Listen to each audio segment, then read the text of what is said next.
सबको स्क्रीन तो शो हो रही ना मेरी? Yes sir.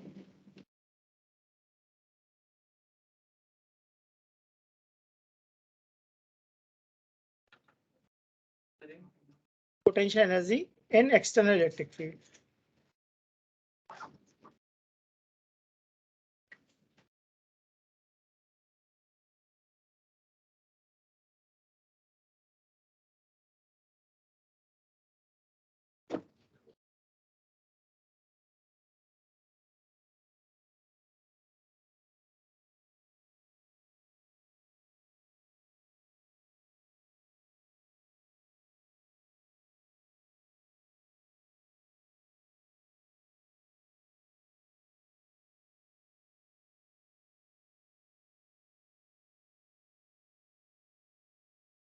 Potential energy in external electric field. ठीक है, पहले समझते कॉन्सेप्ट को फिर नोट करेंगे। ठीक है, पहले समझते हैं क्या है। सब लोग ध्यान से देखो, क्या सबको ये एरो दिख रहे हैं?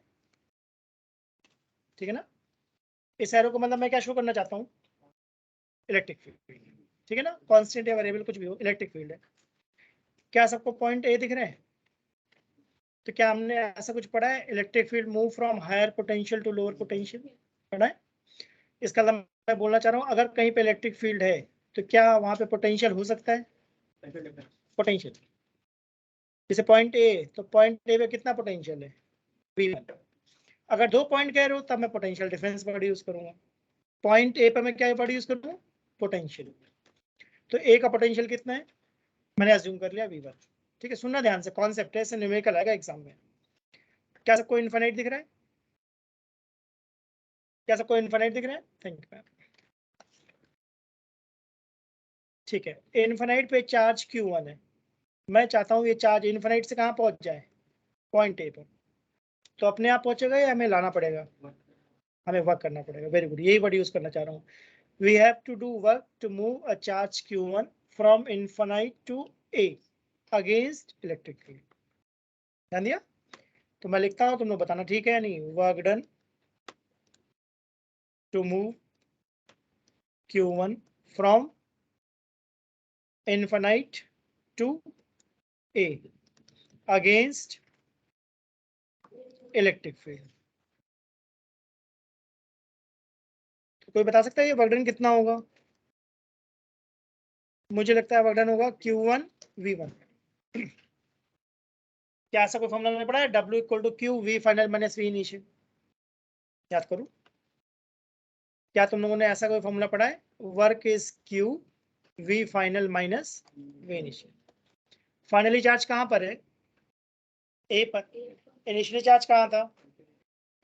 इन्फिनिटी पर। इन्फिनिटी पे कितना पोटेंशियल होता है? 0। तो अगर मैं Q1 को इन्फिनिट से ए तक ला रहा हूँ, अभी सुनना बेटा, नोट नहीं करो प्लीज, सुनो। अब इनमें क्वेश्चन कराऊंगा मैं चाहता हूँ अच्छे से कॉन्सेप्ट को समझ लो। तो इन्फिनिट से अगर मैं चार्ज Q1 को ला रहा हूँ ए तक, तो मैंने वर्क डन करा है Q1 V1 and V1 is potential of point A. अजीब है, लॉजिकल लगा यहाँ तक? यहाँ तक लॉजिकल लगा सबको? अब देखो मैं और क्या सिखाना चाहता हूँ। क्या एक पॉइंट बी दिख रहा है? रेड कलर से मैंने शो करा, राइट? क्या यहाँ पर भी कुछ पोटेंशियल होगा? उस पोटेंशियल को मैंने नाम क्या दे दिया है? V2। इन्फिनिट पे एक चार्ज और है Q2। इस Q2 को मैं कहाँ पे ला रहा हूँ? B पर। तो मुझे वर्क डन करना पड़ेगा क्या? किसके अगेंस्ट? Electric field. और Q1 भी है क्या आप यहाँ पर? ए पे कौन आ गया है? Q1। बी पे कौन आ गया है? तो समझो मेरी बात को, मैं क्या बोलना चाह रहा हूँ, डिफरेंस समझो। जब Q1 को मैंने लाया था तो मुझे वर्क डन किसके अगेंस्ट करना पड़ा था? ओनली इलेक्ट्रिक फील्ड, बस। अब मैं Q2 को ला रहा हूँ इनफिनिट से, कहाँ पर? बी पर। तो मुझे वर्क डन करना पड़ेगा against electric field as well as against Q1। सोच लो मेरी बात, ठीक है? Q1 और Q2 के बीच की डिस्टेंस को मैंने क्या बोल दिया है? R12। इस पर न्यूमेरिकल कराऊंगा अभी मैं, पहले कॉन्सेप्ट समझते हैं। तो मैं इस बार देखो क्या लिख रहा हूँ, work done to move Q2 from infinite to B. Bracket में मैंने क्या लिखा है, against electric field and Q1। दो बातें लिखी क्या इस बार? फर्स्ट केस में मैंने क्या लिखा था, ओनली अगेंस्ट इलेक्ट्रिक फील्ड। अभी क्या लिखूंगा, against electric field and against Q1। तो अगेंस्ट इलेक्ट्रिक फील्ड कितना डन होगा, Q2 V2, और अगेंस्ट Q1 कितना होगा, K Q1 Q2 by R12। सही है। क्या मैं एक चार्ज Q3 और ला सकता हूं? ठीक है, अगर मैं Q3 को किसी पॉइंट C पे ले जा रहा हूं, अज्यूम कर रहा हूं, चलो एक चार्ज और है, कहां पे रखा हुआ है, इनफिनिट पर। उसको मैं Q3 से कहां ला रहा हूं, इनफिनिट से C पर। तो अब कितने वर्णन करने पड़ेंगे, 3, against electric field, against Q1, against. बहुत बढ़िया, लॉजिक समझ में आया ना। एग्जाम में हमारे 2 ही आता है, तो थर्ड वाला मैंने कराया नहीं, बस आइडिया दे दिया, राइट। हमारे एग्जाम में कितना आएगा, 2 वाला, पर मैंने आइडिया दे दिया कि बाई चांस कभी 3-4 चार्जेस दे दे तो फिर किस तरीके से सोचते हैं। तो टोटल वर्क डन मेरा कितना हो जाएगा, बताओ भाई। 3 वाले के लिए टोटल, मैंने वर्ड यूज करा W, टोटल कितना है सिस्टम को बनाने में। सबसे पहले मैंने वर्क डन कितना करा, Q1 U1, फिर मैंने कितना करा Q2 V2, फिर कितना करा K Q1 Q2 by R1। जो भी टोटल वर्क डन है उसी को मैंने क्या बोल दिया है, पोटेंशियल एनर्जी ऑफ सिस्टम। ठीक है, तो क्या पोटेंशियल एनर्जी ऑफ सिस्टम का फॉर्मूला बन गया हमारे पास, Q1 V1 plus Q2 V2 plus K Q1 Q2 by R1। ठीक है, इसको नोट करो, फिर इस पे क्वेश्चंस करेंगे।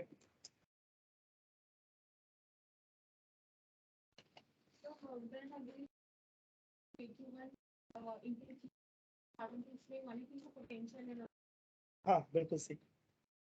इसका मतलब हाफ कॉन्सेप्ट इसका हमने पढ़ रखा है क्या ऑलरेडी, है ना, ये डिफरेंस है। अगर इलेक्ट्रिक फील्ड नहीं होती तो मैं सिर्फ और सिर्फ क्या लिखता, K Q1 Q2 by R12। अगर एक्सटर्नल इलेक्ट्रिक फील्ड नहीं होती तब। तो फिजिक्स में बहुत ही इंपॉर्टेंट बात है कॉन्सेप्ट समझना। एग्जाम में क्या बना दे किसी को नहीं पता, कॉन्सेप्ट रहेगा तभी बना पाओगे। रट्टा काम नहीं आएगा, सिंपल बात है, तुमने रट लिया काम नहीं आएगा। तो एग्जाम में या तो डेरिवेशन आती है 3 मार्क्स की, या फिर इस पे 3 मार्क्स का न्यूमेरिकल आएगा, दो में से कोई एक चीज आती है। तो डेरिवेशन मैंने बता दी, बस ये डेरिवेशन हम न्यूमेरिकल करेंगे इस पे।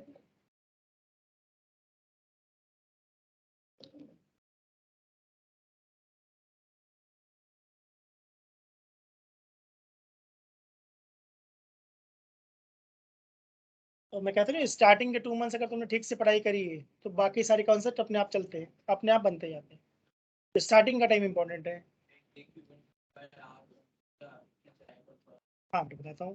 पहले देखो मैंने बोला Q1 को हम इन्फिनाइट से A पर लाए, तब B था या नहीं था, मतलब Q2 नहीं था, हमने ऐसा एज्यूम करा। तो हमें वर्णन करना पड़ा Q1 V1 against electric field. अगली बार हम Q2 को लेके आ रहे हैं, Q2 को हम B पे ला रहे हैं, तो हमें वर्णन करना पड़ेगा against electric field plus Q1 भी अपोज करेगा क्या उसको। तो इस बार 2 वर्क डन करा मैंने। Work done to move Q2 from infinite to B is against Q1 as well as against electric field. हाँ वही एग्जैक्टली वही बात है। इसका मतलब यहाँ 2 इलेक्ट्रिक फील्ड आ जाएंगी क्या, एक तो कैपिटल ई जो गिवन है हमें, और एक Q1 की इलेक्ट्रिक फील्ड जो मैंने शो नहीं करी। ठीक है, अब मान लो बाई चांस तुम्हारे एग्जाम में आ जाए Q1 Q2 Q3 3 सिस्टम का बनाओ, तो मैंने आइडिया दिया 3 सिस्टम का कैसे करूंगा। इसी में एक्स्ट्रा क्या ऐड करूंगा, अगर मैं Q3 को लाना चाहता हूँ C पर, तो मैं ऐड करूंगा Q3 V3 against electric field plus against Q1 plus against Q2। And order is not important. इसका मतलब तुम पहले B को ला सकते हो Q2 को, फिर A को ला सकते हो। Order is not important. Conservative force है, इसका मतलब वर्क डन पाथ पे डिपेंड नहीं करता। किसी भी पाथ से लाओ, किसी भी ऑर्डर में लाओ, एक ही बात है, फर्क नहीं है।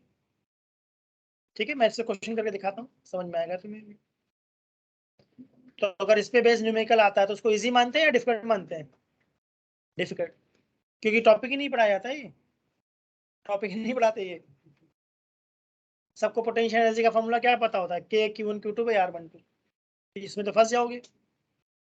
तो अगर नोट हो गया तो क्वेश्चन कराऊं इस पे मैं, सबका नोट हो गया, तुम लोगों का बेटा नोट हो गया सबका, ऑनलाइन जो लोग हैं? Yes sir. ठीक है, अब देखो मैं एनसीईआरटी का क्वेश्चन कराता हूँ, काफी अच्छा क्वेश्चन है। सब लोग एनसीईआरटी ओपन करो।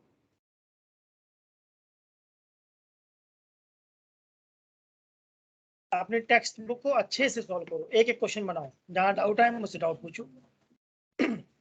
जिस दिन डाउट क्लास लगाऊंगा, आप डाउट क्लास में 1-2 क्लास के बाद लगाऊंगा बेटा, सब लोग अपने डाउट्स निकालो और खूब डाउट पूछो मुझसे। अब हमारा चैप्टर ये ऑलमोस्ट कंप्लीट होने वाला है।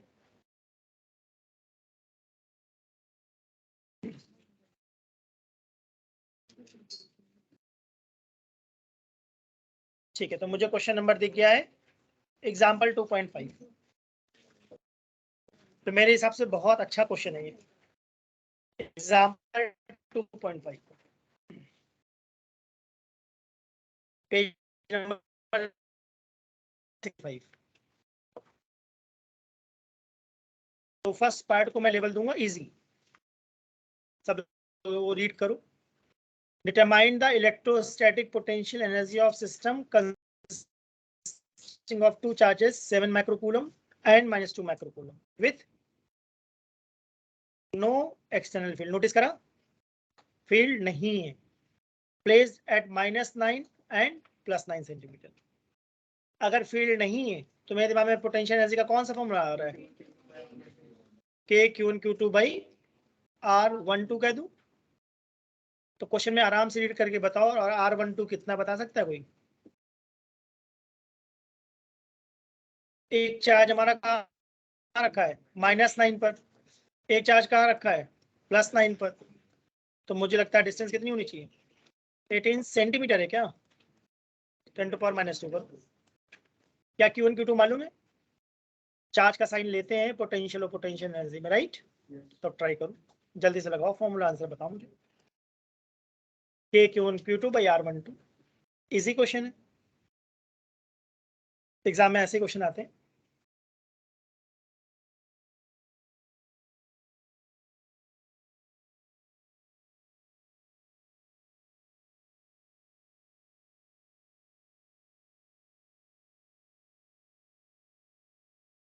कितना आया पॉइंट, आ सकता है पॉजिटिव नेगेटिव?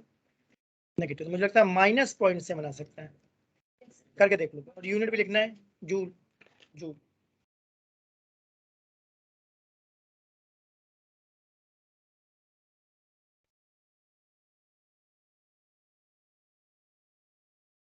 ठीक है, मैं कर देता हूँ।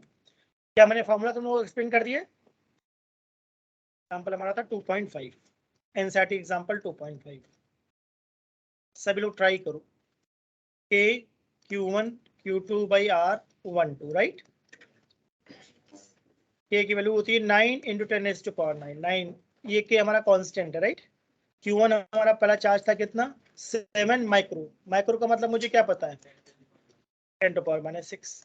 दूसरा चार्ज कितना था, -2 × 10⁻, अपॉन R12 मतलब डिस्टेंस, जो हमारा कितना था, 18 × 10⁻।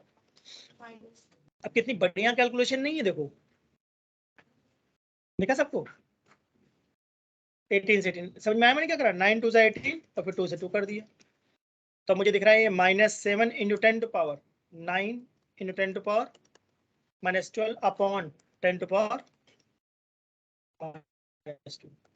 इसका मतलब मुझे दिख रहा है -9 -7 × 10⁻, -3 +2 दिख रहा है मुझे, तो -7 × 10⁻, मतलब -0.7 जूल। ठीक है, यहाँ तक की बात क्लियर है? ठीक है, अब ध्यान से देखना, मैं बार बार एक ही फॉर्मूला बोलता हूँ, आज बहुत अच्छा क्वेश्चन कराऊंगा इस पे, तो ये फॉर्मूला बोल रहा हूँ, इसलिए ध्यान से देखना। Work done by external force, इसका फॉर्मूला में क्या पता है, Q V फाइनल माइनस, सही है? सही है सबको, ये फॉर्मूला समझ में आता है? इस Q का मतलब मैं क्या बोलना चाह रहा हूँ, टेस्ट चार्ज। कोई दिक्कत? सबको ये फॉर्मूला समझ में आता है? अब ध्यान से देखना, मुझे इसका एक और फॉर्मूला पता है, वर्क डन होता है यू फाइनल माइनस इनिशियल, समझते हो? तो क्या वर्क डन के मैंने दो फॉर्मूले बताए, Q V final minus V initial and U final minus U initial. अगर तुम पर्टिकुलर डाइपोल के बारे में सोच रहे हो तो फिर से मेरे दिमाग में फॉर्मूला आ रहा है minus PE cos theta final minus cos theta initial. I hope सबको ये क्लियर हो रहा है मैं क्या बना रहा हूँ? ठीक है, ये सारी बातें मैं इसलिए बता रहा हूँ क्योंकि मैं इसका बी पार्ट करना चाह रहा हूँ क्वेश्चन का। देखो बी पार्ट क्या कह रहा है, how much work is required to separate the two charges infinitely away from each other. अभी चार्जेस कितनी डिस्टेंस पे थे? 18। क्वेश्चन में कह रहा है फाइनली कहाँ पे होने चाहिए? इनफाइनाइट। और वर्क डन निकालना है क्या? हाँ, तो सारा कॉन्सेप्ट वाला क्वेश्चन है क्या? तो मेरा क्वेश्चन ये है कि मैं कौन सा फॉर्मूला अप्लाई करने वाला हूँ, 1 2 और 3? कौन सा फॉर्मूला आना चाहिए मुझे? वर्क के तो 3 फॉर्मूले, 2, बढ़िया। तो क्या यू फाइनल को ऐसा लिखोगे के Q1 Q2 बाई आर, कितना आर है? इनफिनिट। और इनिशियली कितना था? माइनस 0.7, ये तो हमने निकाल ही लिया था। Something upon R is something upon infinite is 0। तो क्या 0.7 जूल हो जाएगा आंसर? तो ये भी इजी पार्ट था या नहीं था? तो ए और बी पार्ट इजी था। अब सी पार्ट करते हैं जो मेरा मेन फोकस था। ए और बी पार्ट में कुछ नोट करना तो देख लो। लगा सकते हैं। अब ये बताओ कि चार्ज को हम कहाँ ले जा रहे हैं? क्वेश्चन की लैंग्वेज में देखो,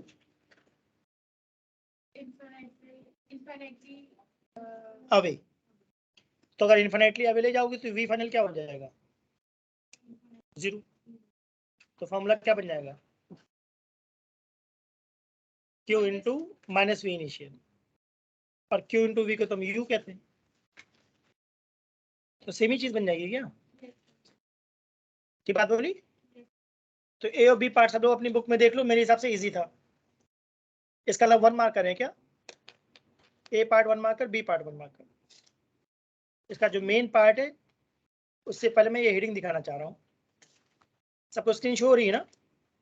देखो अपनी बुक में ऐसी कोई heading the, potential energy of system of two charges in external field. Notice करने वाली बात क्या है, अगर एक्सटर्नल फील्ड होगी, ठीक है, तो हम लोग क्या करेंगे? वर्क डन करेंगे। तो सबसे पहले हमने वर्क डन क्या करा?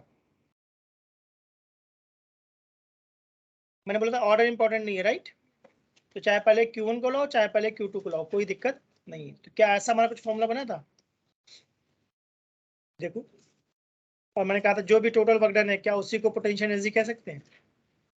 तो फॉर्मूला क्या बना? Q1 V1 plus Q2 V2 plus K Q1 Q2 by R1। देख लो, कंफ्यूजन तो नहीं हो रही? VR1 जो लिखा हुआ है इसका मतलब है पोटेंशियल एट पोजीशन R1। मैं दिखाता हूँ मैं क्या बोलना चाह रहा हूँ। इस क्वेश्चन का सी पार्ट सब लोग देखो, सी पार्ट, ठीक है? इस पे हॉट्स लिखना, यानी ये अच्छा क्वेश्चन है, ये एग्जाम में परेशान करता है। अगर इसका कॉन्सेप्ट नहीं पता तो प्रॉब्लम हो जाती है। देखो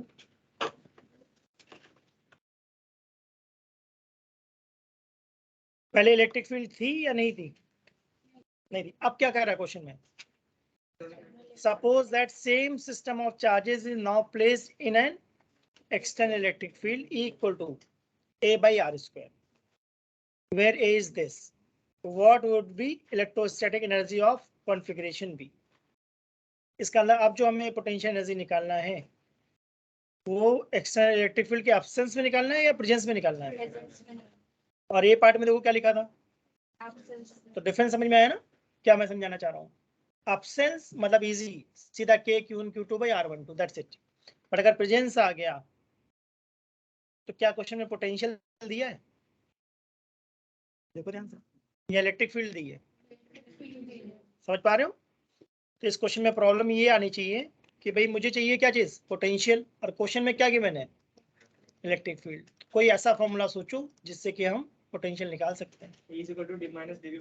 बढ़िया, बिल्कुल सही, वेरी गुड। यही मैं हिंट देने की कोशिश कर रहा था कि इलेक्ट्रिक फील्ड दी है और हमें निकालना क्या है, पोटेंशियल। तो ई को मैं क्या पुट कर सकता हूँ, ऐसा फॉर्मूला बताया नहीं, बताया तुम लोगों को मैंने, E is equal to minus D V by D R. तो मेरा डी वी कितना आ गया, 0.5 into 10 raised to 7. हाँ मतलब मेरा तो ऐसा आ रहा है minus A to power minus 2 into D R. Cross multiply कर दिया क्या, सही है। अब इसको इंटीग्रेट करेंगे, क्योंकि डीवी को इंटीग्रेट करोगे तभी तो वी आएगा। Minus A R to power minus 2 का इंटीग्रेशन क्या होगा, और r raised to -1. R is to power minus 1 upon minus 1 plus some constant. अब कांस्टेंट तो हमें दिया नहीं है तो मैंने अज्यूम कर लिया कि ये 0 है, क्योंकि कांस्टेंट की वैल्यू तो हम निकाल नहीं सकते विदाउट लिमिट। ठीक बात है ना। तो क्या मेरा वी आ जाएगा, ए बाई आर। अजीब है या सही है, ये मैथ्स का रूल है। ये मैथ्स का रूल है कि अगर लिमिट नहीं दी है तो कांस्टेंट लिखना चाहिए, लिमिट दी है तो फिर वो कांस्टेंट कैंसिल आउट हो जाता है। तो हमने फॉर्मूला क्या पढ़ा था पोटेंशियल एनर्जी का, हाँ बेटा सी, मैंने कहा हमें पता नहीं ना, तो सी की फॉर्म में आंसर लिखना चाहिए, तो मैंने अज्यूम कर लिया क्या कि कांस्टेंट 0 है। हाँ बेटा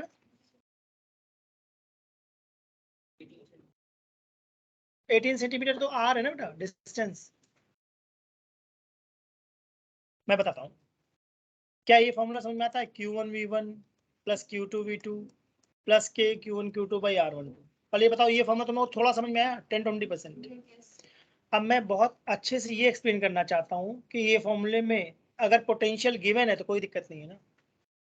अगर मुझे V1 मालूम है तो दिक्कत है या नहीं है, नहीं है। बट अगर V1 नहीं दिया है तो निकालना पड़ेगा क्या।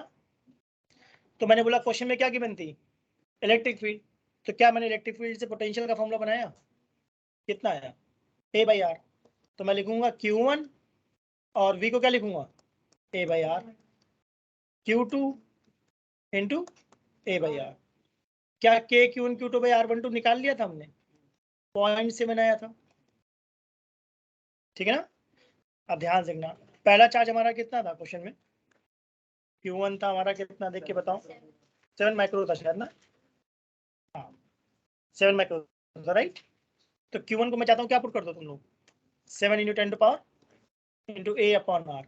आर कितना था हमारा, आर हमारा था, अभी आर डिस्टेंस है या पोजीशन है, पोजीशन है ये। और डिस्टेंस मतलब ये पोजीशन कहाँ है, किसके रिस्पेक्ट में, ओरिजिन। तो एक -9 पे रखा था और एक +9 पर। तो आर में -9 डालूंगा या 9 डालूंगा, 9 डालूंगा। सेंटीमीटर में या मीटर में, तो 9 × 10⁻²। प्लस, घबराओ नहीं बेटा, तो कोई ये सारी चीज़ हम लोग दोबारा भी पढ़ेंगे क्या। अगर अभी तुम्हें 30, 40, 50% भी समझ में आ रहा है तो इनका रिवीजन भी तो करेंगे, तभी तो बात और समझ में आएगी। ठीक है, Q2 कितना था देख के बताओ, -2 माइक्रो था into A by are. R2 लिखूंगा क्या, R2 की पोजीशन क्या थी, 9 × 10⁻²। अब सॉल्व करो बताओ कितना आ गया, क्वेश्चन में ये गिवन था। 5.34. और किसी का,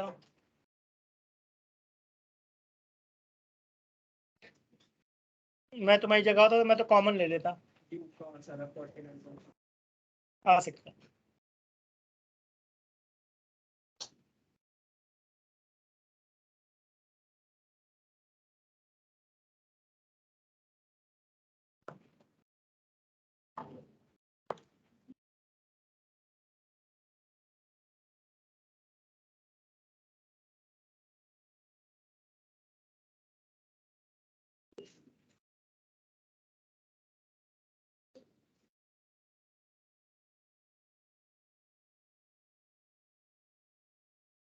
मुझे लगता है ये बन जाएगा 5 × 10⁻6।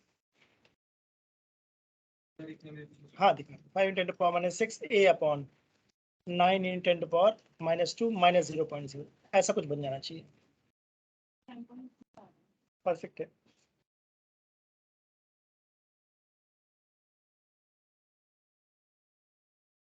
तो ये अच्छा क्वेश्चन क्यों है? क्योंकि क्वेश्चन में इलेक्ट्रिक फील्ड गिवन थी जिसको इंटीग्रेट करके हमने क्या निकाला? पोटेंशियल। हाँ, वो बाय चांस कोऑर्डिनेट सेम दिया हुआ है ना। हमने इंटीग्रेट करा a बाय r आया तो ये v1 और v2 हाँ, क्योंकि ये v तो जनरल है, r1 डाल दोगे तो v1 आ जाएगा, r2 डाल दोगे तो v2 आ जाएगा। फिर किसी भी पॉइंट के लिए किसी भी पॉइंट के लिए वैलिड है। जैसे तुम्हारे क्वेश्चन में बाई चांस -9 + 9 था, हो सकता है मैं टेस्ट में डाल दूं -10 + 2। तो पोजीशन ओरिजिन से ही हुई है। हाँ, ओरिजिन से देखते हैं, आर हमेशा ओरिजिन से डिस्टेंस देखना है। इसका मतलब जब क्वेश्चन में ये मैंने पहली बार सॉल्व करा था तो मुझे एक डाउट आया था कि r1 को -9 डालूं या 9 डालूं। ये डाउट आता है, इस पे ध्यान रखना। मैंने 9 बोला, -9 नहीं बोला। कि मैं सॉल्व करता हूँ, देखता हूँ क्या आता है। ए की वैल्यू कितनी है देख के बताओ। 9 ए की वैल्यू थी 9 × 10⁵, ठीक है, डाल दिया 9 × 10⁵। तो कैलकुलेशन कितनी अच्छी नहीं है, देख रहे हो, 9 से 9 भी कट गया। ये बन गया 5 × 10⁻1 मतलब 50। 50 में से 0.7 माइनस कर दो, 49.3। हाँ, 49.3 जूल आना चाहिए।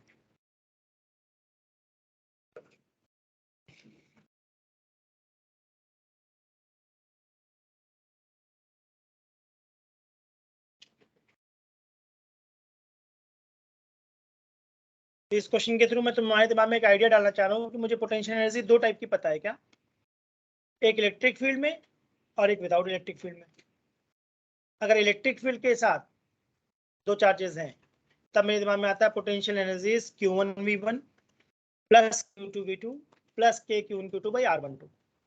अगर इलेक्ट्रिक फील्ड नहीं है तो मेरे दिमाग में एक ही बात आती है, potential energy equal to K Q1 Q2 by R12। अगर ये क्लियर हो तो आगे बढ़े। सबको क्लियर है? ठीक है, एक और क्वेश्चन देता हूँ, देखो ध्यान से, अगर ये किस समझ में आता हो तब। आता है सबको? ये अच्छा क्वेश्चन था। ठीक है, अब देखो ध्यान से, ध्यान से देखना। ये मेरे पास ट्रायंगल है, ठीक है। इस ट्रायंगल की मैंने साइड क्या ले ली? L, मतलब इक्विलेटरल ट्रायंगल है। वर्टेक्स ए दिख रहा है, ठीक है ना? ठीक है, इनफाइनाइट से लाके मैंने चार्ज रख दिया Q1। तो कितना वर्डन करा मैंने? इनफाइनाइट से Q1 को ए पे ला के रख दिया, तो कितना वर्डन करा? मुझे तो 0 लग रहा है। एक्सटर्नल इलेक्ट्रिक फील्ड है या नहीं है? कोई वर्डन नहीं हुआ। सोच लो आराम से। फिजिक्स में कॉन्सेप्ट तो सबसे मेन है, क्वेश्चन में तो कॉन्सेप्ट पूछेगा वो, पहचानना सीखो। क्या यहाँ क्वेश्चन में मैंने इलेक्ट्रिक फील्ड बताई? नहीं बताई ना। इसका मतलब पहले चार्ज को लाने में कोई वर्डन नहीं करना पड़ेगा। अब देखो, एक चार्ज और है क्या? Q2 कहाँ पर था? इनफिनाइट। उसको मैं कहाँ पे लेकर आया? P पर। तो अब वर्डन होगा या नहीं होगा? बताओ भाई। होगा। इनफिनाइट से कहाँ ला रहे? B पर। पहले इनफिनाइट से कहाँ लाए थे? A पर। अब वर्डन किसके अगेंस्ट होगा? Q1 के अगेंस्ट। सही बात है। तो Q1 नहीं आने देगा और मैं चाहता हूँ Q2 इनफिनाइट से कहाँ आ जाए? B पर। तो मुझे वर्डन कितना करना पड़ेगा? K Q1 Q2 by L। कौन सा L समझ पा रहे हो? AB वाला, है ना? मतलब मैं इसको लिख देता हूँ R12। क्वेश्चन में डेटा तो कुछ भी दे सकता है, सही। अब मेरे को एक और चार्ज दिख रहा है Q3, कहाँ रखा है? इनफिनिट पर। उसको इनफिनिट से मैं कहाँ ला रहा हूँ? C पर। इसका मतलब मैं असेंबलिंग कर रहा हूँ क्या एक सिस्टम की? सही वर्ड बोला मैंने? क्या मैं कोई सिस्टम बनाने की कोशिश कर रहा हूँ ट्रायंगल की? ठीक है ना? तो एग्जाम में पूछेगा वर्क डन टू असेंबल। अगर एग्जाम में बोलता है work done to assemble the system, इसका मतलब क्या करने की बात कर रहा है ये? हाँ, इनफिनिट से चार्ज लाने की बात कर रहा है। Work done to assemble the system. तो सबसे पहले मैं किसको लाया था? Q1। फिर किसको लाया था? अब किसको लाऊंगा? इनफिनिट से कहाँ? C। तो इलेक्ट्रिक फील्ड तो है नहीं एक्सटर्नल, तो उसकी बात नहीं सोचना। क्या Q1 के अगेंस्ट वर्क करना पड़ेगा? कितना वर्क करना पड़ेगा? K Q1 Q3 upon L। सही बात है ना? बस ये कुछ और भी करना पड़ेगा? Plus K Q2 Q3 upon R23 which is L। जरूरी तो नहीं कि हमेशा लेंथ सेम हो, सही है? तो मैंने टोटल वर्क डन कितना करा? 0 plus K Q1 Q2 by L plus K Q1 Q3 by L plus K Q2 Q3 by. सही बात है? बस नोट करो, कैलकुलेशन तो हो जाएगी। मतलब मेन मैं बेटा कोशिश कर रहा हूँ तुम लोग कॉन्सेप्ट समझाने की कि भाई क्वेश्चन सोचते कैसे हैं, अप्रोच क्या है। हाँ बेटा। सर आपने जो सारे वो 3 फॉर्मूला बताए थे वर्क डन के, तो वो एक्सटर्नल फोर्स के लिए है ना? नहीं, एक्सटर्नल फोर्स के लिए तो खाली एक, एक्सटर्नल फील्ड के लिए खाली एक फॉर्मूला है, Q1 V1 वाला, Q1 V1 वाला। जो QV final minus V initial है वो दो चार्ज के बीच लगता है। अभी क्वेश्चंस करते जाओ, खुद ही क्लैरिटी आती रहेगी थॉट में। क्वेश्चंस करते जाओ।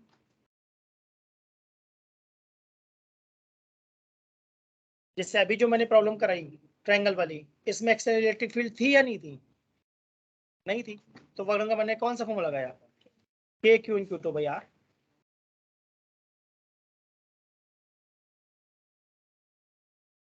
क्वेश्चंस को पहचानना जरूरी है इसमें, नहीं तो एग्जाम में समझ में नहीं आता ना क्या करो। देखने में तो सब एक जैसा ही लगता है, जितना क्वेश्चन बनाओगे उतना समझ में आएगा कि क्या चल रहा है।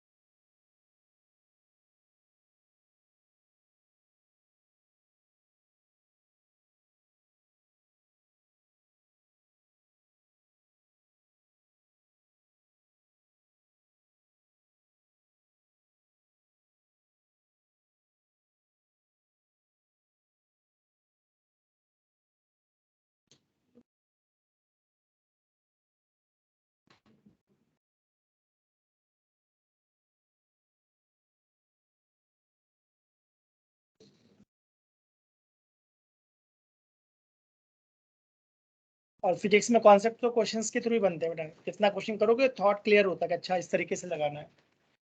इसका मतलब Q1 V1 वाला कब लगाना है? जब हमें पोटेंशियल पता हो। और K Q1 Q2 by R कब लगाना है? जब दो चार्जेस के बीच की डिस्टेंस पता हो। तो अभी जो मैंने अरेंजमेंट करा था, उस अरेंजमेंट में कितने चार्जेस थे? 3। अब एक नया क्वेश्चन बनाना चाह रहा हूँ, अगर ये क्लियर हो तब।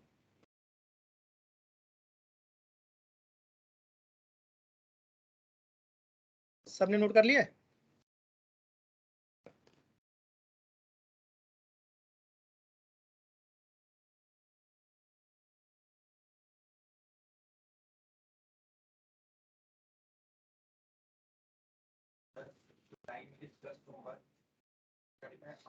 K Q2 Q3 अपन R23, मतलब 2 और 3 के बीच की डिस्टेंस विच इज L। तो जब मुझे कॉन्सेप्ट चेक करना होता है या कॉन्सेप्ट बताना होता है तो मैं डेटा मुश्किल से मुश्किल डालूंगा या सिंपल डेटा डालूंगा? सिंपल। कॉन्सेप्ट दिखाना है कि भाई देखो इस तरीके से सोचना है। एक और बनाए, अभी मैंने ट्रायंगल बनाया था, अब मैं बनाऊंगा रेक्टेंगल। ठीक, फोटो वगैरह सबका। चलो अब देखते हैं रेक्टेंगल में कैसे बनाएंगे। अब तुम लोग मेरी हेल्प करना, ठीक है? क्या सबको ABCD दिख रहा है? स्क्वायर ले लिया चलो मैंने, और इजी ले लिया क्या? ठीक है। सबसे पहले मैं Q1 को कहाँ लाऊंगा? इनफिनिट से। कितना वर्क 0। फिर Q2 को कहाँ से लाऊंगा? इनफिनिट से। कहाँ पर? B।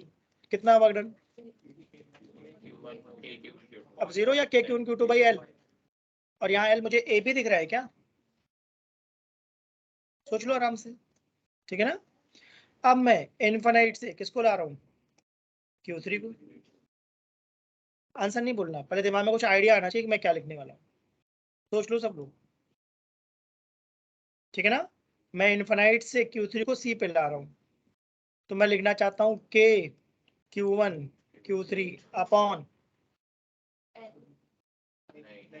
आराम से देख लो, सोच लो, रट्टा बोलोगे फिर तो फंस जाओगे।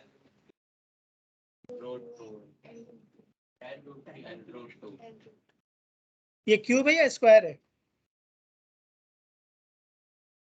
स्क्वायर है, तो क्या पाइथागोरस से मैं AC निकाल सकता हूँ, जो कि L√2 लग रहा है मुझे, देखा। और Q2 और Q3 के बीच में डिस्टेंस कितना दिख रहा है, L। सोच लो, देख। अब मैं इनफाइनाइट से किसको ला रहा हूँ, Q4 को, तो इस बार किसके अगेंस्ट में करना पड़ेगा, Q1 Q2 एंड Q3 के अगेंस्ट। ठीक बात बोली। तो मैं क्या लिखूंगा, K Q1 Q4 upon L। देख लो, K Q2 Q4 upon √2L, very good, plus K Q3 Q4 upon L। सही बात है ना, लॉजिकल लगा सबको। तो अगर मुझसे कोई पूछता है बताओ अभी पोटेंशियल एनर्जी कितनी है सिस्टम की, तो मैं क्या बोलूंगा, जितना टोटल वर्क डन, तो सब ऐड कर दो, that's it. K Q3 Q4 upon L, ठीक है ना। नोट को दिखाता हूँ इस पे क्वेश्चन कैसे आता है एग्जाम में।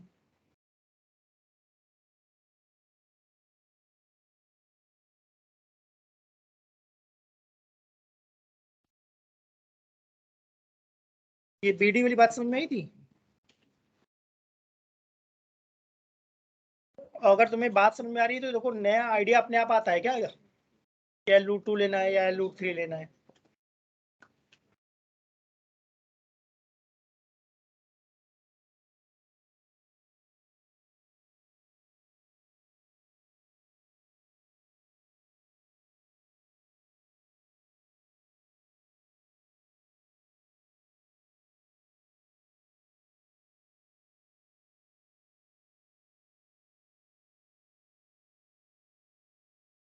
थोड़ा पेशेंस रखो, थोड़ा ध्यान से सुनो, धीमे धीमे आ जाएगा। ऐसा तो नहीं कि पहली बार में सबको आता, थोड़ा थोड़ा सुनना पड़ता है, थोड़ा मेहनत करनी पड़ती है। घर पे जाकर थोड़ा सा ट्राई करो, समझ में आएगा। इन्हीं क्वेश्चंस को दोबारा करो घर पे जाकर के। अभी जून का टाइम है तो गोल्डन टाइम है, अभी तो तुम्हारे पास स्कूल का कोई प्रेशर नहीं है, तो ज़्यादा से ज़्यादा कॉन्सेप्ट सीख लो। जितना भी सीखोगे जुलाई में उतना फायदा मिलेगा।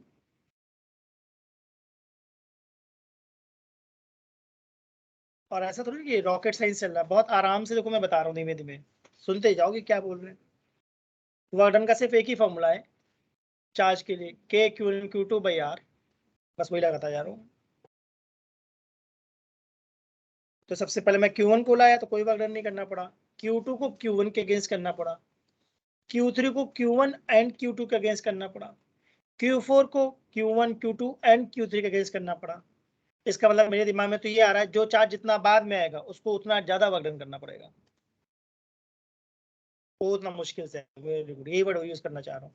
इसका मतलब असेंबलिंग में जो चार्ज पहले आया उसको तो वर्क ही नहीं करना पड़ा, जो चार्ज लास्ट आया उसको रेस्ट ऑफ चार्जेस के अगेंस्ट वर्क करना पड़ा। यानी कि नए चार्जेस को ऐड करना आसान है या काफी मुश्किल है, काफी मुश्किल है। अगर एक सिस्टम में 10 चार्जेस पड़े हैं तो 11th चार्ज को लाने के लिए मुझे बाकी 10 के अगेंस्ट वर्क करना पड़ेगा, जो कि बहुत ज्यादा वर्क होगा। लॉजिकल बात बोली। आई थिंक इसे ये आइडिया लगना चाहिए। Q1 के लिए वर्क डन क्या था, 0। Q2 के लिए ओनली अगेंस्ट Q1, Q3 के लिए against Q1 and Q2, Q4 के लिए against Q1 Q2 and Q3। अब मान लो मैं चार्ज Q5 लाना चाहता हूँ सेंटर पे, समझ में आया मैं क्या बोल रहा हूँ। क्या ऐसा मैं बोल सकता हूँ कि एक Q5 चार्ज को सेंटर पे ले आओ, क्वेश्चन तो कुछ भी कह सकता है। तब मुझे क्या करना पड़ेगा, against Q1 against Q2 against Q3 and against Q4। इसका मतलब जो फर्स्ट चार्ज है उसका वर्क डन कितना था, 0। और जो लास्ट चार्ज ला रहा हूँ क्या उसको बहुत ज्यादा वर्क करना पड़ेगा अगेंस्ट रेस्ट ऑफ ऑल। ठीक बात बोली। एक क्वेश्चन इस पे और बताऊं किस टाइप का बन सकता है सिमिलर क्वेश्चन। देखो ऐसा क्वेश्चन भी आता है एग्जाम में। एक ट्रायंगल है Q1, सारे चार्जेस चलो Q हैं और सारी लेंथ कितनी है L।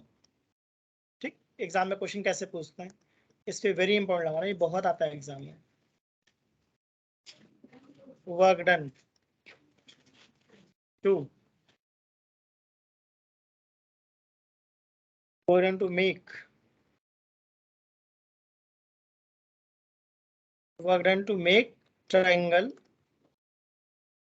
of side L/2। इसका मतलब मैं इस ट्रायंगल को क्या चाहता हूँ, एक्सपेंड हो जाए या श्रिंक हो जाए। पहले साइड कितनी थी L, अब कितनी चाहता हूँ। तो किसी दिमाग में कोई आइडिया।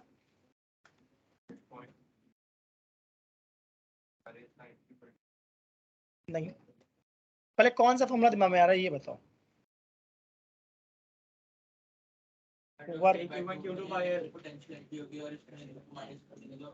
बढ़िया, मतलब मेरे दिमाग में बेसिक बात क्या आ रही है, वर्क डन क्या होता है, ठीक है ना। तो ये पहचानना इंपॉर्टेंट है, क्या कौन सा फॉर्मूला लगाना है। यू फाइनल कितना दिख रहा है मुझे, के Q Q upon L/2 into 3। समझ में आ रहा है क्यों कर रहा हूँ, देख लो 3 पेयर्स बनेंगे क्या, 1 2 3 माइनस इनिशियली कितना था KQ/L इंटू 3। तो एलसीएम लेके देखो कितना आता है, मुझे तो लगता है ऐसा आ जाएगा, करके देखो तुम लोग।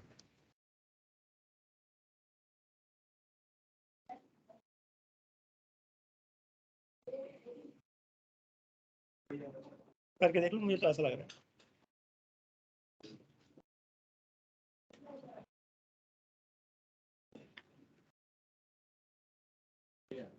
आ रहा है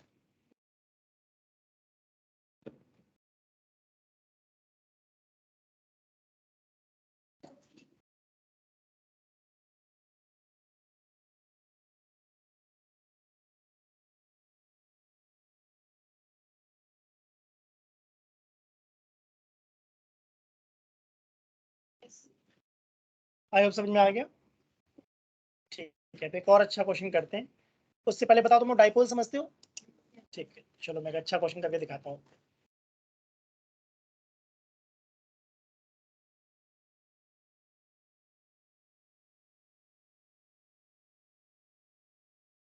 ठीक है, उससे पहले मैं चाहता हूँ क्या एग्जाम्पल 2.4 का लॉजिक तुम लोगों को समझ में आ रहा है, पढ़ के देखो।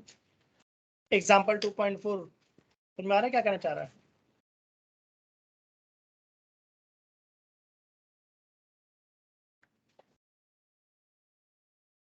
एग्जाम्पल 2.4 अगर दिमाग में आइडिया आ गया तो मोस्ट प्रोबेबली हम क्वेश्चन राइट करेंगे या रॉन्ग करेंगे, राइट करेंगे। आइडिया आना बहुत इंपॉर्टेंट बात है, क्वेश्चन पढ़ के देखो कुछ आइडिया आ रहा है दिमाग में। क्वेश्चन कह रहा है 4 charges are arranged at the corners of a square of side A, find the work required to put together this arrangement. इसका मतलब क्या ये कह रहा है, असेंबली बनाने का, एक सिस्टम बनाने की बात कर रहा है। इलेक्ट्रिक फील्ड है या नहीं है, एक्सटर्नल, एक्सटर्नल नहीं है, Q1 Q2 की होगी जो होगी। तो क्या इसमें फिर से मैं लिखूंगा इनफिनिट से A पे लाऊंगा, इनफिनिट से B पे लाऊंगा, इनफिनिट से C पे लाऊंगा, एंड इनफिनिट से D पे लाऊंगा और सबको ऐड कर दूंगा। तो जो मैंने बताया वो पर्टिकुलर क्वेश्चन था या जेनेरिक था, जेनेरिक था। यहाँ पर्टिकुलर वैल्यूज है, राइट। तो अब कर सकते हो घर पे, मेरे हिसाब से इजी है। अब जो अन्ना होगा बेटा वो तो ट्राई करके देख लेना, आंसर भी दिया होगा। वही है, वही चीज है, वही है, सेम है, बस करने का तरीका समझ में आया ना, थोड़ा सा अलग से बता दिया। तो एग्जाम्पल 2.4 पे होमवर्क मार्क करो, सबको ट्राई करना चाहिए और सबका आंसर आना चाहिए मेरे हिसाब से।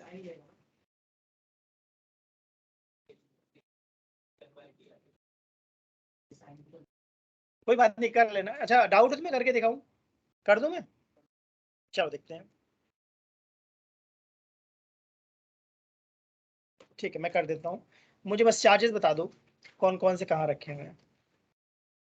एग्जाम्पल कौन सा 2.4 था ना, example 2.4 NCERT A B C D, A B C D charges से मेरे कौन कौन, Q minus Q, Q minus Q, ठीक है, Q minus Q, Q minus Q। एक बार देख लो मैंने सही बनाया सिस्टम। चलो तो पहले हम वर्क डन की बात कर रहे हैं। ए वाले के लिए कितना लिखूंगा, 0। अब मैं बात कर रहा हूँ बी वाले की, दिख रहा है? तो हाँ मैं ऐसे लिखूंगा K Q1 Q2 बाई ए। ए या डी क्या दी थी साइड, देख लो डी दी थी, डी तो डी लिख देते हैं, ठीक है। अब मैं किसकी बात सोच रहा हूँ, सी की। क्या लिखूंगा, के क्यू क्यू, पहले एसी को देख रहा हूँ क्या, आप किसको, सॉरी के क्यू क्यू, आप किसको देख रहा हूँ मैं, बीसी को, ठीक है ना। अब मैं फाइनली किसको देख रहा हूँ, डी के लिए। एडी देखा मैंने पहले, एडी, फिर मैंने क्या देखा, बीडी,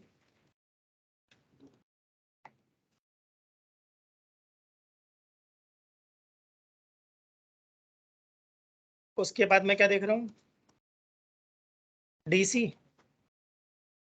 तुमको ये फ्लो समझ में आ रहा है मैं किस सेंस में देख रहा हूँ। बस अब क्या करने वाला हूँ, पोटेंशियल एनर्जी या जो डब्ल्यू टोटल है सबको ऐड करने वाला हूँ क्या। तो मुझे तो लगता है के Q square by D common ही ले लो, बताओ भाई ठीक लिखा है, -1 + 1/√2 -1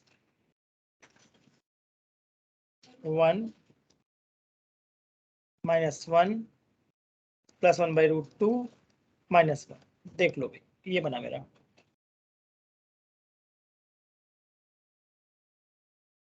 -4 + √2। चेक करो बुक में क्या आंसर दिया है।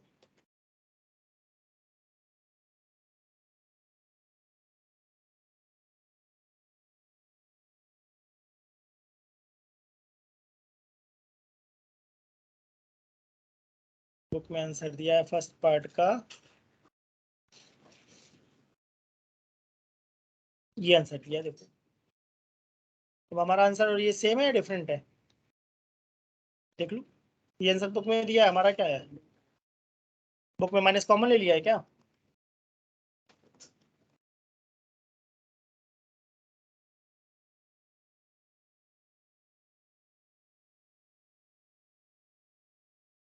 के का मतलब 1/4 पे एप्सिलॉन नॉट, राइट।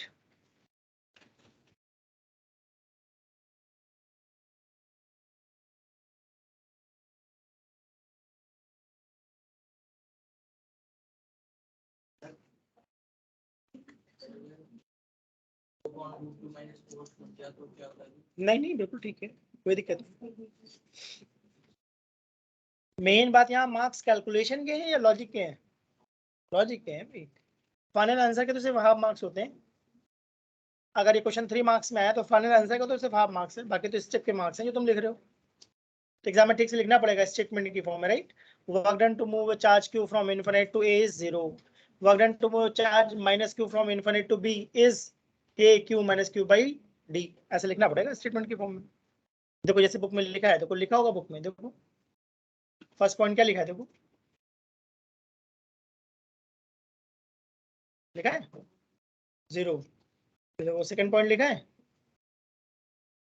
बी के लिए, फिर किसके लिए लिखा गया है, सी के लिए, फिर किसके लिए लिखा गया है, डी के लिए, फिर फाइनली क्या करा, सबको ऐड करा है। देखो ये ऐसे एग्जाम में लिखना पड़ेगा, 3 मार्क्स। आई होप समझ में आ गया। अब इसका बी पार्ट क्या कर रहा है, देखो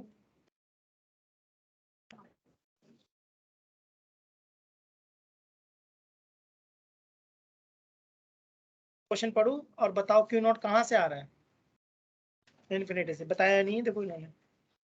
A charge Q naught is brought to center of the square। तो अब दिमाग में कौन सा फॉर्मूला आ रहा है, अब सिंगल चार्ज मूव कर रहा है क्या, तो मैं लिखूंगा W = Q naught V final - V initial. तो फाइनली कहाँ है, सेंटर पे, और इनिशियली कहाँ था, मेंशन नहीं करा था, इन्फिनिट। समझ में आया सबको मैंने क्या बात बोली। तो बहुत इंपॉर्टेंट बात है कि कौन सा फॉर्मूला चूज करना है मुझे, ये इंपॉर्टेंट बात है। ठीक है, अब ये बताओ सेंटर पे कितना पोटेंशियल है?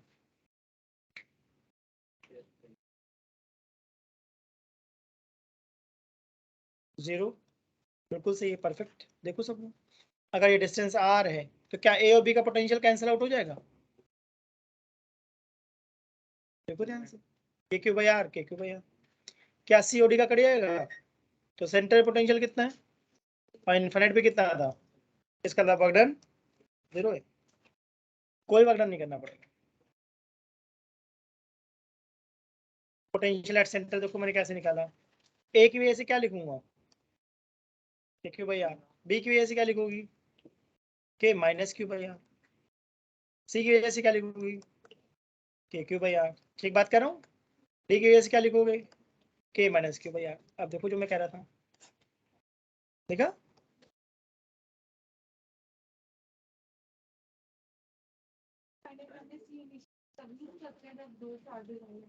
जब सिस्टम हो, सिस्टम,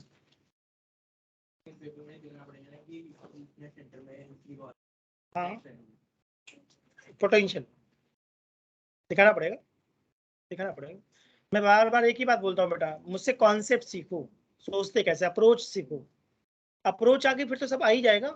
मेन बात है कि अच्छा ये बताओ, जैसे कैलकुलेटर है, कैलकुलेटर से हम कैलकुलेशन कर लेते हैं ना, बट कैलकुलेशन करनी क्या है वो तो हमें सोचना पड़ेगा, राइट? अगर मैं तुम्हें एग्जाम में कैलकुलेटर देख के बैठ जाऊँ, बैठा दूँ, चलो भाई करो, अब तुमको पता ही नहीं क्या करना, तो कैलकुलेटर यूजफुल है या नहीं है? नहीं है। तुमको पता है कि भाई मुझे this into this by this करना है, तब तो कैलकुलेटर यूजफुल है। तो इसका मतलब अप्रोच इंपॉर्टेंट बात है क्या, करना क्या है ये बात समझ में आनी चाहिए। अगर करना क्या है ये समझ में आता है तो कैलकुलेशन बड़ी चीज नहीं है, वो तो हो जाती है, वो बड़ी चीज नहीं है। मेन बात है करना क्या है, अप्रोच दिमाग में आनी चाहिए। चलो आगे बढ़े, ज्यादा मुश्किल करा रहा हूँ क्या? चलो अच्छा एक क्वेश्चन करते हैं, डाइपोल वाला कराता हूँ, ये भी बहुत अच्छा क्वेश्चन है। आपने टेक्स्ट बुक तो बहुत अच्छे से सॉल्व करो, टेक्स्ट बुक में जो कुछ भी दिया पता होना चाहिए, ये बेयर मिनिमम है, मिनिमम ये आना ही आना चाहिए, इससे ज्यादा आता है बहुत अच्छी बात है। सब लोग अपनी बुक में ढूंढो एग्जाम्पल 2.6, अच्छा क्वेश्चन है कॉन्सेप्ट वाला, सब लोग रीड करो, मैं सॉल्व करके दिखाऊंगा। सब लोग पहले रीड कर दो क्या कह रहा है क्वेश्चन, अच्छा क्वेश्चन बोला मैंने इसको।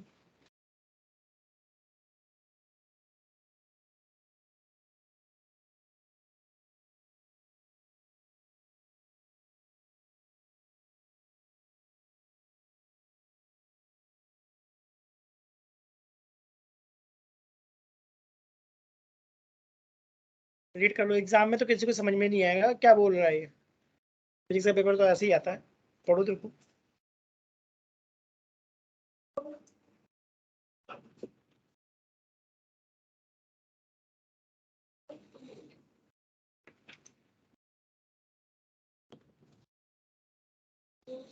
क्या क्वेश्चन में 10 टू पावर -29 पहचान पा रहे हो क्या है? डायपोल मोमेंट एक मॉलिक्यूल का है क्या ये, पहचाना सबने? 10 टू पावर -29 कूलम मीटर लिखा है ये, सेंटीमीटर नहीं है, राइट? 10 टू पावर 6 पहचान पा रहे हो क्या चीज है? इलेक्ट्रिक फील्ड, पहचाना सब लोगों ने? क्या यहाँ पे एक वर्ड आया है polarised, a mole of this substance is polarised by applying a strong electric field. इसका मतलब ये कहना चाह रहा है कि अगर इलेक्ट्रिक फील्ड ऐसे लगा दिया है मैंने, और एक डाइपोल पड़ा था -q + q ऐसा कुछ एंगल पे, तो क्या वो अलाइंड हो जाएगा? इलेक्ट्रिक फील्ड लगाने पे सारे डाइपोल क्या हो जाते हैं, अलाइंड हो जाते हैं। अलाइन का मतलब बोलना चाह रहा हूँ, पॉजिटिव चार्ज किधर जाएगा, अलोंग इलेक्ट्रिक फील्ड, देखो ध्यान से डायग्राम में, और नेगेटिव क्या है, अपोजिट टू इलेक्ट्रिक फील्ड। तो इसका मतलब अगर डाइपोल कुछ एंगल पे था तो अलाइन होकर 0 डिग्री पे आ जाएगा क्या? स्टेटमेंट बचाना, नहीं स्टेटमेंट ही नहीं समझ में आती क्या बोल रहा है। यहाँ तक की बात क्लियर हुई? अब कह रहा है direction of electric field is suddenly change bye angle 60। अभी इलेक्ट्रिक फील्ड कैसी थी, एक्स के लॉन्ग, अब सडनली मैंने कैसे कर दिया, 60 डिग्री, सही? तो इनिशियली थीटा कितना था, 0, अभी थीटा कितना है, 60। क्वेश्चन में कह रहा है फाइंड द हीट रिलीज्ड, यानी एनर्जी की बात कर रहा है क्या? ठीक बात है ना? जैसे हम माइक्रोवेव ओवन यूज करते हैं, तो माइक्रोवेव ओवन में बेसिक कॉन्सेप्ट ये होता है कि हम उसके अंदर माइक्रोवेव डालते हैं। क्या माइक्रोवेव समझते हो तुम लोग?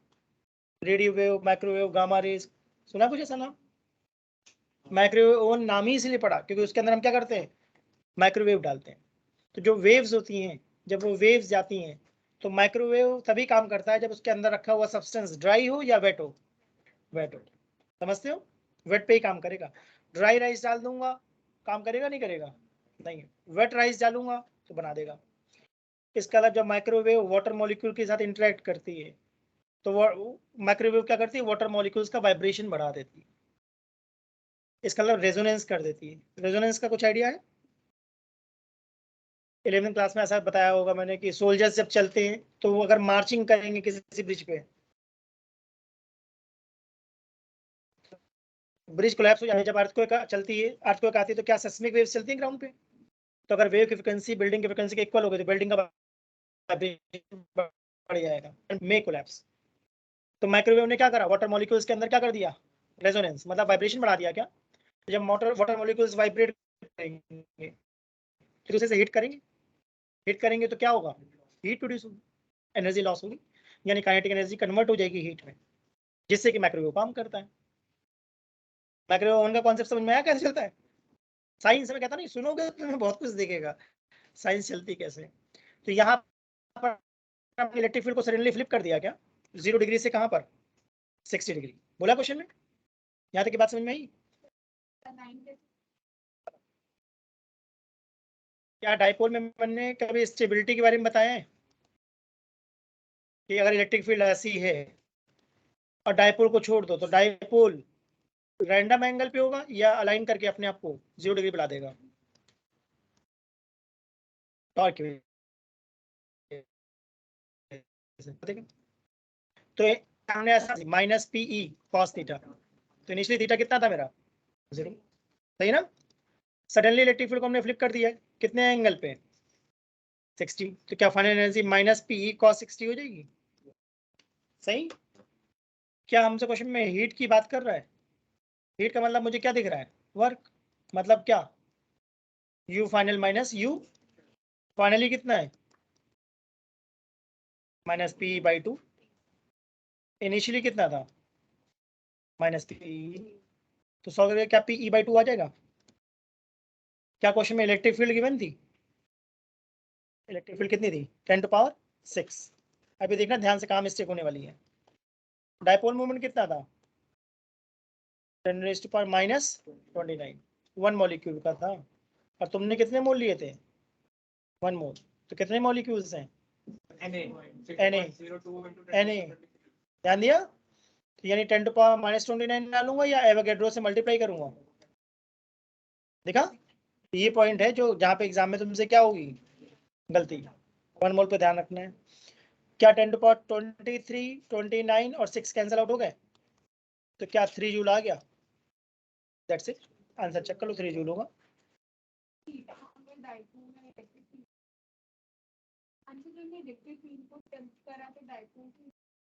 इंस्टेंटली कर दिया, सडनली वर्ड यूज करा, डाइपोल धीमे धीमे अपने आप को घुमा लेगा। हाँ, फिजिक्स में मैंने ये जो एवोगैड्रो नंबर डाला एग्जैक्ट है या अप्रोक्सीमेट डाल दिया है? एग्जैक्ट वैल्यू तो 6.022 × 10⁻23 डालनी चाहिए थी मुझे। तो मैं बार बार एक ही बात बोलता हूँ, कॉन्सेप्ट सीखो, how to think, how to solve problem. Physics में प्रॉब्लम सॉल्व करना आ गया तो बस फिजिक्स आ गई, रिटेन रहेगा तुम्हें, कॉन्सेप्ट भी रिटेन रहेगा, डेरिवेशन भी रिटेन रहेगी।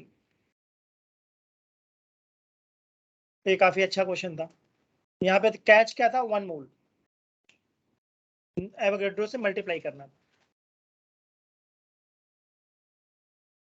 ठीक है, तो नेक्स्ट क्लास में इस चैप्टर को भी अब कंप्लीट करेंगे। इसके अंदर अब एक बेसिक कॉन्सेप्ट बचा है डायलेक्ट्रिक स्लैब वाला, वो बताता हूँ, ठीक है? उसके बाद फिर डाउट क्लास रखूंगा, तो तुम लोग घर पे चैप्टर 2 सॉल्व कर डालो, जिसके जो भी डाउट्स है निकाल कर लाओ मेरे पास। 1 या 2 क्लास के बाद में डाउट क्लास लगाऊंगा बेटा, तो जिसके जो भी डाउट है चैप्टर 2 के डाउट्स पूछूंगा, कहीं की किसी भी बुक का कोई भी डाउट। हाँ,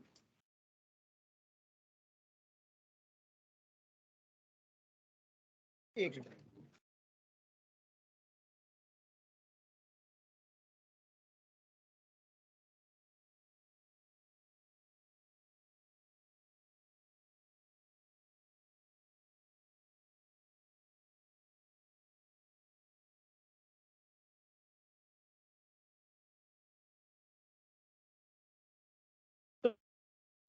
हम